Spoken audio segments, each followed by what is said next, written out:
National Airlines Flight 102.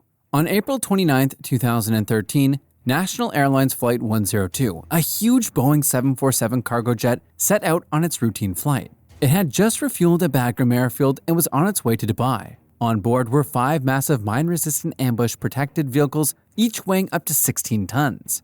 But no one knew that disaster was just moments away. At about 3:30 p.m. local time, the plane roared down the runway and took off. But almost immediately, the nose of the jet shot up sharply, far too much. The aircraft lost control, stalled, and came crashing down near the airfield, erupting into a massive explosion. The terrifying moment was captured on a dashboard camera, showing the plane's sudden climb, its steep fall, and its fiery impact. Tragically, all 7 crew members, 4 pilots, 2 mechanics, and a loadmaster lost their lives in the crash. At first, no one knew what caused the disaster. But as investigators looked deeper, they found a chilling answer. The cargo had shifted. One or more of the MRAP vehicles hadn't been properly secured. As the plane climbed, the heavy vehicles broke loose and slid to the back of the aircraft. This sudden shift in weight caused critical damage to the hydraulics and the horizontal stabilizer, systems that are crucial to keeping the plane stable. With these systems destroyed, the crew couldn't control the aircraft. The investigation, led by the National Transportation Safety Board, revealed serious problems. The loadmaster hadn't properly secured the cargo, and National Airlines didn't have enough safety procedures in place to ensure it was done correctly. On top of that, the Federal Aviation Administration hadn't done enough to oversee how the airline handled such heavy and dangerous cargo. UPS Flight 6. On September 3, 2010, UPS Airlines Flight 6, traveling from Dubai to Cologne, Germany, ended in a devastating disaster that sent shockwaves through the aviation world. A Boeing 747-400F, carrying thousands of packages, including over 81,000 lithium batteries, went up in flames mid-air. By the end of that evening, the 2 brave pilots, Captain Douglas Lamp and First Officer Matthew Bell, had lost their lives. The plane had taken off from Dubai at 6:53 p.m. local time, and everything seemed normal. But just 20 minutes into the flight, the crew sent out a distress call. They were battling fire. Thick smoke filled the cockpit so quickly that they couldn't even see the controls properly. To make things worse, their communication systems were failing. Desperate to get their messages across, they had to rely on other nearby planes to relay their calls for help. Despite their best efforts, the fire spread rapidly, damaging critical systems, including the flight controls and oxygen supply. Captain Lamp was incapacitated, leaving First Officer Bell to handle the situation alone. He fought hard to regain control and bring the plane back to Dubai, but the odds were against him. At 7:42 p.m., the plane crashed near Dubai's Silicon Oasis, narrowly avoiding a nearby residential area. The crash was so violent that the plane exploded on impact, killing both pilots instantly. Investigators discovered that the lithium batteries on board had auto-ignited, sparking a blaze that the plane's systems just couldn't handle. Flaws in the cargo liner and cooling systems only made things worse. This tragedy forced the aviation industry to rethink its safety measures. Stricter rules were introduced for transporting lithium batteries, and Boeing updated its fire checklist.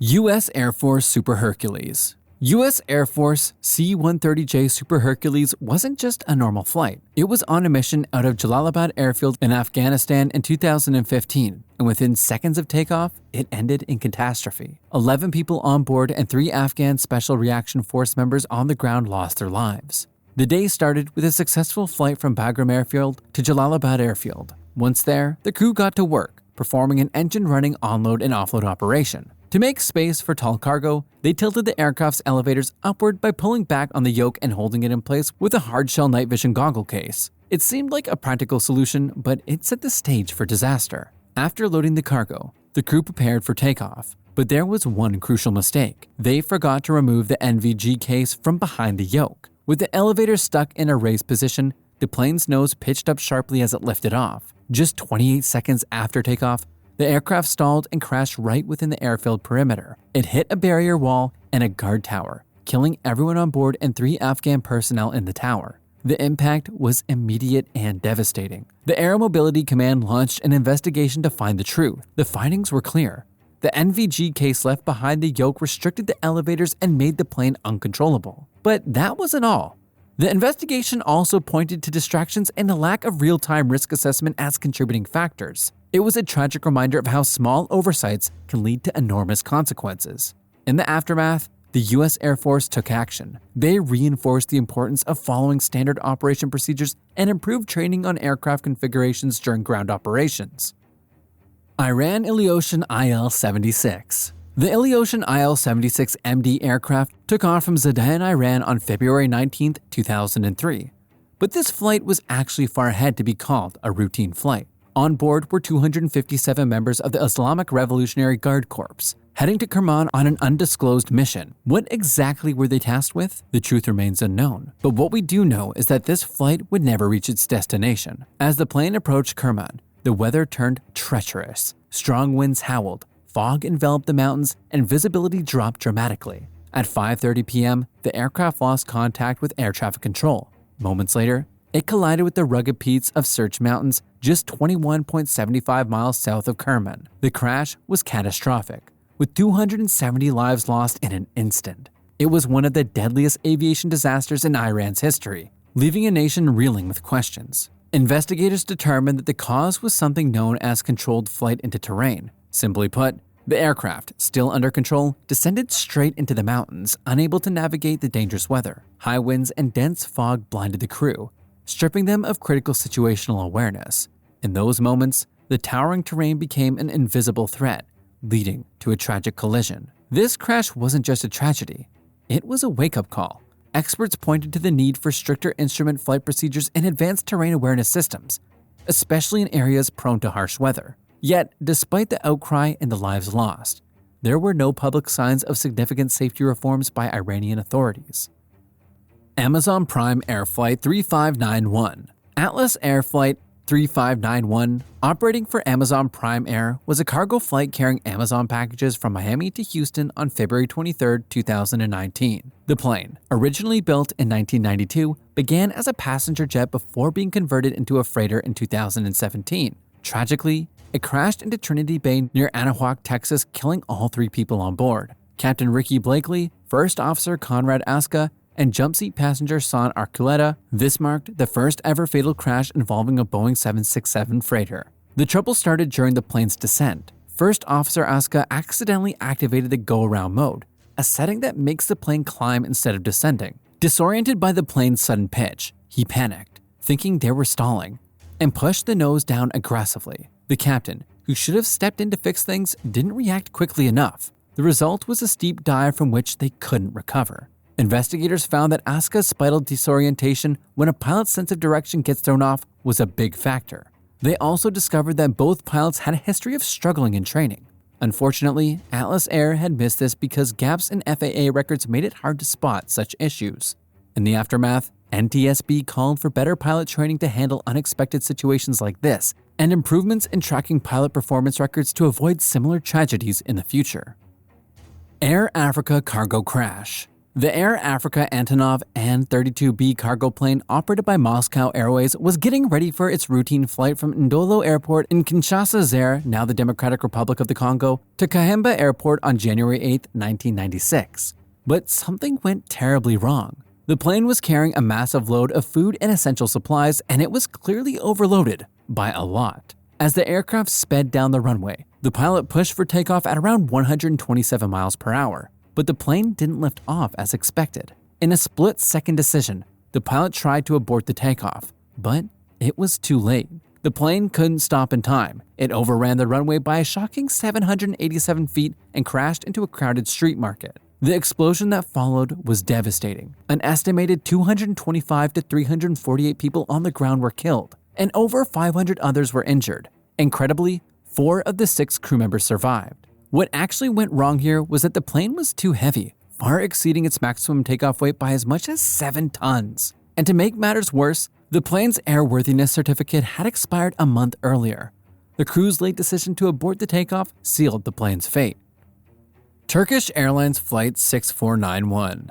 On January 16, 2017, Turkish Airlines Flight 6491, operated by ACT Airlines on behalf of Turkish Cargo, was on its journey from Hong Kong to Istanbul with scheduled stop in Bishkek, Kyrgyzstan. The Boeing 747-400F cargo plane crashed into a residential area near Manas International Airport during its approach in dense fog, resulting in the deaths of 39 people, including all 4 crew members and 35 people on the ground. The fog that morning was thick, and at 7:17 a.m. local time, the plane, attempting to land, was too high to properly follow the instrument landing system. It missed the runway by 1.5 miles, crashing into 38 houses in the Dakasu village. This resulted in the loss of 39 lives, 4 crew members, and 35 residents, including 17 children. The captain, who was found alive after the crash, tragically died on the way to the hospital. Another 36 people were injured, sparking a massive emergency response with over 1,000 rescue workers on the scene.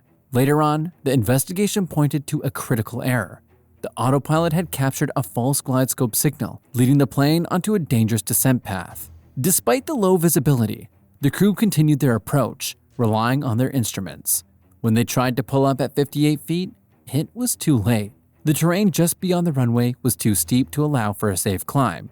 The Interstate Aviation Committee pinned the blame on pilot error, worsened by poor procedures during a Category 2 approach. The false glide slope capture and terrible visibility were major factors that sealed the plane's fate. Fine Airflight 101.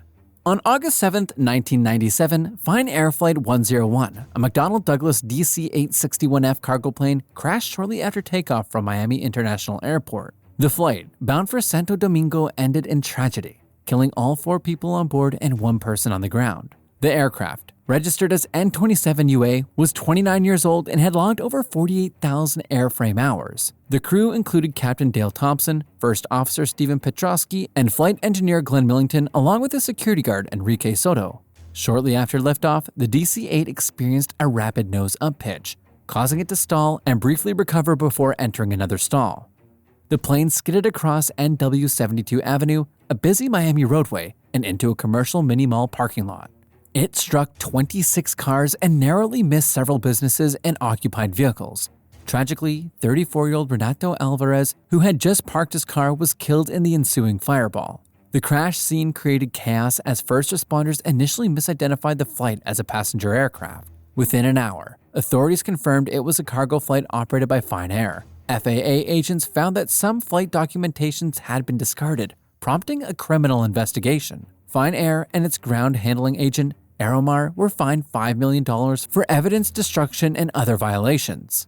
The NTSB investigation revealed the crash was caused by misloading, which resulted in an aft center of gravity and incorrect stabilizer trim settings. These issues led to the extreme pitch-up during takeoff. Interviews revealed lax cargo securing practices, and the aircraft was found to be overloaded by 6,000 pounds.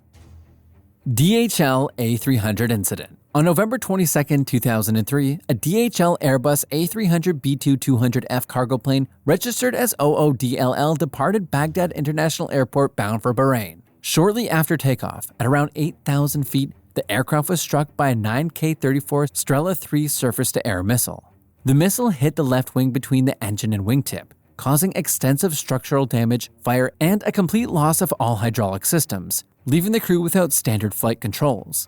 The 3-man crew, Captain Eric Janot, First Officer Steve Michelson, and Flight Engineer Mario Rafael, used differential engine thrust to maintain control. Despite oscillations between nose-up and nose-down positions, they managed to stabilize the aircraft after 10 minutes of experimentation. The flight engineer manually deployed the landing gear using gravity drop to add drag and stabilize the plane for an emergency landing. As the aircraft approached 33R at Baghdad, it drifted right, prompting the captain to aim for the shorter runway 33L. Maintaining thrust until touchdown to avoid further destabilization, the aircraft landed off the center line at high speed, veering onto rough terrain. The plane eventually stopped after dragging a razor wire barrier, but the crew's skill ensured no injuries.